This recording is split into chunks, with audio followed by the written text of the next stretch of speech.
જય Shri Krishna. Flavours of કાઠિયાવાડના રસોડામાં આપનું સ્વાગત છે. તો આજે આપણે બનાવીશું રતલામી સેવ દૂધનું શાક, એકદમ કાઠિયાવાડી સ્ટાઇલમાં. તમને સાંભળવામાં તો યુનિક લાગતું જ હશે, પણ એ ટેસ્ટમાં પણ એટલું જ યુનિક છે. તો ચાલો આપણે જોઈ લઈએ તેની રેસીપી. રતલામી સેવ દૂધનું શાક બનાવવા માટે આપણે વિડીયોમાં બતાવ્યા પ્રમાણેની જરૂરી બધી જ સામગ્રી લઈ લીધી છે. તો ચાલો આપણે જોઈ લઈએ આગળની રેસીપી. સેવ દૂધનું શાક બનાવવા માટે અહીંયા આપણે એક પેન લઈ લીધું છે. તેમાં 3 મોટી ચમચી તેલ નાખીશું. તેલ ગરમ થાય ત્યારબાદ આપણે તેમાં જીરું, તમાલપત્ર, તજનો ટુકડો અને લીમડાના પાન ઉમેરી દઈશું અને ચપટી હિંગ નાખી દઈશું. ત્યારબાદ આપણે તેમાં ઝીણી સમારેલી ડુંગળી ઉમેરીશું. આપણે ડુંગળીને સાતળીશું. ડુંગળી ટ્રાન્સપરન્ટ થાય ત્યાં સુધી સાતળવાની રહેશે.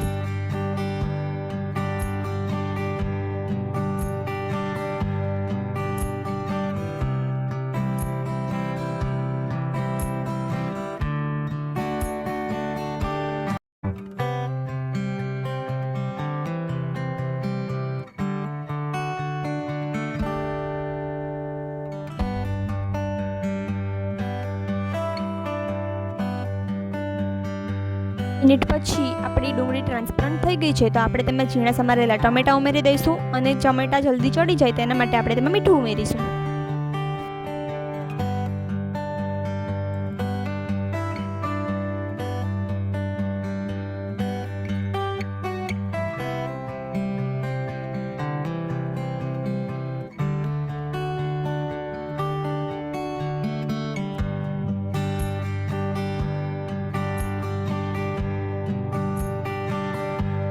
આપણા ટમેટા એકદમ ચડી ગયા છે. ત્યારબાદ આપણે તેમાં આદુ લસણની પેસ્ટ ઉમેરીશું.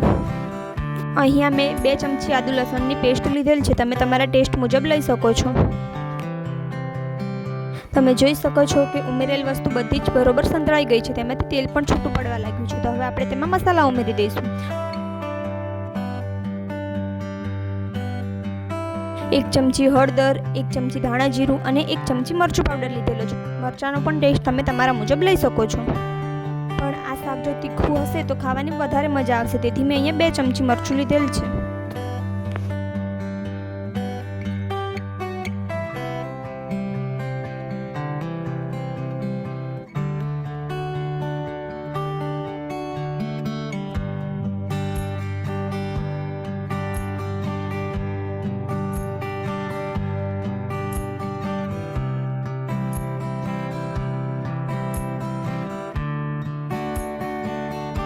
બધા જ મસાલા બરોબર મિક્સ થઈ ગયા બાદ અને બરોબર ચડી ગયા બાદ આપણે તેમાં દૂધ ઉમેરીશું. અહીંયા દૂધ અમે ગરમ કરેલું લીધું છે. જો ઠંડુ દૂધ ઉમેરીશું તો તે ફાટી જશે, તેથી આપણે દૂધ ગરમ કરેલું જ લેવાનું રહેશે.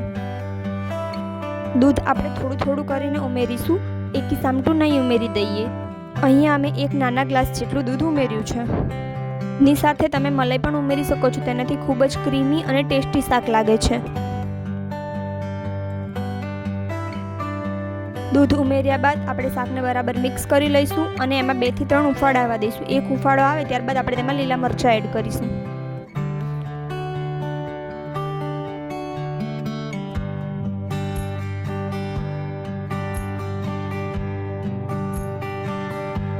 તમે જોઈ શકો છો કે આપણું દૂધ સરસ ઉકળી અને થોડું થીક થઈ ગયું છે. થોડું થીક થઈ ગયા બાદ આપણે તેમાં રતલામી સેવ ઉમેરીશું.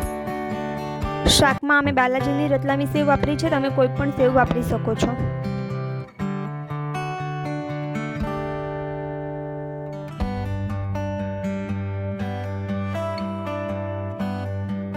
સેવ ઉમેર્યા બાદ શાકને બરાબર મિક્સ કરી અને થોડું ઉકળવા દઈશું. થોડું ઉકળી જાય ત્યારબાદ આપણે તેમાં 1 ચપટી જેટલો ગરમ મસાલો ઉમેરીશું.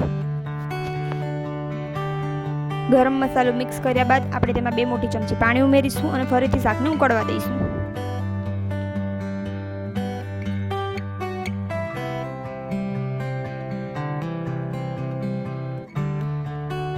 તો મિત્રો 2 મિનિટ પછી શાક આપણું સરસ મજાનું તૈયાર છે. તો આપણે તેમાં ઉપરથી કોથમીરના પાન ગાર્નિશ કરી લઈશું. તો મિત્રો તૈયાર છે આપણું ગરમા ગરમ એવું રતલામી સેવ દૂધનું શાક. લાગ્યું ને ખૂબ જ યુનિક અને ખાવામાં પણ એટલું જ યુનિક છે. આપણે શાકને સર્વિંગ ડીશમાં લઈ લીધું છે. શાકને આપણે તંદૂરી રોટલી, છાશ, અથાણું અને ડુંગળી સાથે સર્વ કરેલ છે. મને તો ખાવાની ખૂબ જ મજા આવી ગઈ. તમે પણ તમારા ઘરે ચોક્કસથી ટ્રાય કરજો. અને હા, અમને કોમેન્ટ કરીને જણાવવાનું ભૂલતા નહીં. આવા જ બીજા નવા વિડીયો જોવા માટે અમારી ચેનલને સબસ્ક્રાઈબ કરજો. તો મળીએ બીજા નવા વિડીયો સાથે. ત્યાં સુધી સૌને જય શ્રી કૃષ્ણ. રામ રામ.